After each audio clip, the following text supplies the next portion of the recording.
বছর ধরে কালী পুজো করে আসছেন কাসেম মিয়া।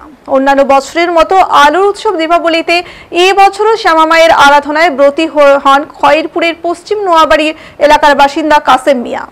সংখ্যালঘু সম্প্রদায়ের হয়েও শাস্ত্রীয় নিয়ম মেনে ভক্তি ও শ্রদ্ধায় 15 বছর ধরে মাতা ত্রিপুরা সুন্দরী পুজো করে আসছেন তিনি। আজ থেকে 15 বছর আগে মা ত্রিপুরা সুন্দরী তাকে স্বপ্নে বলেছেন যাতে তিনি মায়ের পুজো করেন, সেই থেকে তিনি মায়ের পুজো করে আসছেন। প্রথমে পারিবারিকভাবে নিজেরা এই পুজো করে আসছিলেন, তারপরে বর্তমানে এলাকার হিন্দু ধর্মাবলম্বী মা বোনেরাও কাসেম মিয়ার বাড়ি পুজোতে সহায়তা করে থাকেন।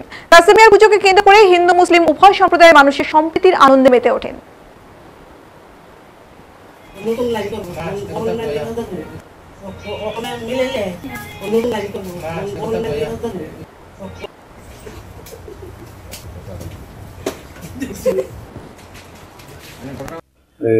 নিয়মাবলী যা আছে ওনার স্বপ্নের আদেশের যে নিয়ম সেই নিয়মে করে না? হ্যাঁ হ্যাঁ হ্যাঁ, ওনার স্বপ্নের আদেশে যে নিয়মগুলো আছে সেই নিয়মেই করা হয়। এই পুজোকে কেন্দ্র করে সন্তানের প্রত্যেক পুজো মণ্ডপে দেখা যায় ভিড় পরিলক্ষিত করা যায়, এখানে কি সমাগম হয়? এখানে প্রচুর ভিড় হয়। আজকে পুজো রাতে এখানে আজকেও খুব ভিড়, খুব লোকজন সমাগম হবে। আর এই বছরে এখানে 2000 লোকের প্রসাদের ব্যবস্থা করা হয়েছে, অনেক লোকের এস্টিমেট আছে।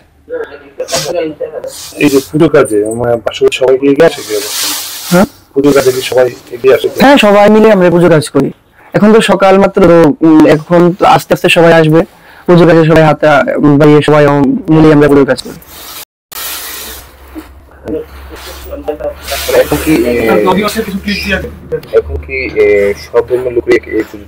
হ্যাঁ হ্যাঁ, এখানে হিন্দু মুসলিম এগুলো বেড়াবে, এখানে সবাই আসি আমরা, বিভিন্ন জায়গায় লোক আসে, দূর দূরান্ত থেকে লোক আসে, এলাকার লোক, বাইরের লোক আসে।